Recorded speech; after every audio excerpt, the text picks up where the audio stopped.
ಮೇಲೆ ಹಾಗೂ ಅವರಿಗೆ ಸಂಬಂಧಪಟ್ಟಂತ ಸ್ಥಳಗಳ ಮೇಲೆ ಇಡಿ ಅಧಿಕಾರಿಗಳು ದಾಳಿ ಮಾಡಿ ತಲಾಶ್ ನಡೆಸ್ತಾ ಇದ್ದಾರೆ.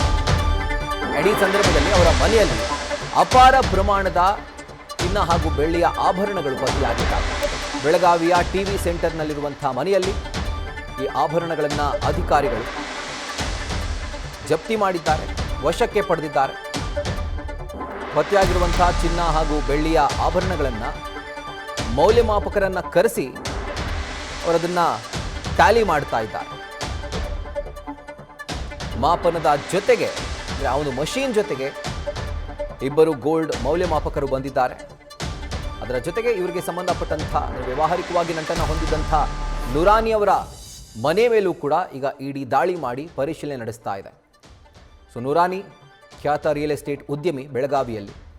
ಸೊ ಮಂಜುನಾಥ್ ಅವರ ಜೊತೆಗೆ ವ್ಯಾವಹಾರಿಕವಾಗಿ ನಂಟನ್ನು ಹೊಂದಿದ್ದಾರೆ ಅನ್ನುವಂಥ ಹಿನ್ನೆಲೆಯಲ್ಲಿ ಈಗ ಅವರ ಮನೆ ಮೇಲೂ ಕೂಡ ಇಡಿ ಅಧಿಕಾರಿಗಳು ದಾಳಿ ಮಾಡಿ ತಲಾಶ್ ನಡೆಸ್ತಾ ಇದ್ದಾರೆ.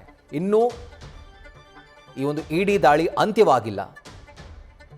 ಯಾಕೆ ಈ ಒಂದು ದಾಳಿ ಇಷ್ಟೊಂದು ಹೈಲೈಟ್ ಆಗಿ ಕಾಣಿಸ್ತಾ ಇದೆ ಅಂತಂದರೆ, ಅಫ್ಕೋರ್ಸ್ ಇಡಿ ದಾಳಿ ಮಾಡಿರುವಂಥದ್ದು ಕೆಲವೊಂದಷ್ಟು ಲೋಪದೋಷ ಇಡಿ ಕಣ್ಣಿಗೆ ಬಂದಿರಬಹುದು, ಬಿದ್ದಿರಬಹುದು. ಹೀಗಾಗಿ ಆ ಹಿನ್ನೆಲೆಯಲ್ಲಿ ಅಧಿಕಾರಿಗಳು ದಾಳಿ ಮಾಡ್ತಿದ್ದಾರೆ. ಅದರ ಜೊತೆಗೆ ಸಚಿವ ಸತೀಶ್ ಜಾರಕಿಹೊಳಿ ಅವರ ಸಂಬಂಧಿ ಅಂತ ಹೇಳಲಾಗ್ತಿರುವಂಥ ಮಂಜುನಾಥ್ ಏನಿದ್ದಾರೆ, ಇವರು ಬೆಳಗಾವಿ ಹೆಚ್ಚುವರಿ ಅಬಕಾರಿ ಆಯುಕ್ತರು ಕೂಡ.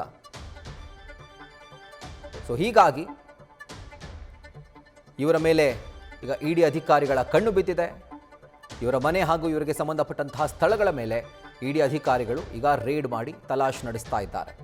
ಇನ್ನೊಂದು ಕಡೆಯಲ್ಲಿ ಇವರ ಮನೆಯಲ್ಲಿ ಪತ್ತೆಯಾದಂಥ ಚಿನ್ನಾಭರಣಗಳು, ಬೆಳ್ಳಿಯ ಆಭರಣಗಳನ್ನು ಟ್ಯಾಲಿ ಮಾಡಲಿಕ್ಕೆ, ಇವ್ಯಾಲ್ಯೂಯೇಟ್ ಮಾಡಲಿಕ್ಕೆ ನ್ಯೂಸ್ ಫಸ್ಟ್ ನಿರ್ಭೀತಿಯಿಂದ ನಿಮ್ಮ ಪರವಾಗಿ.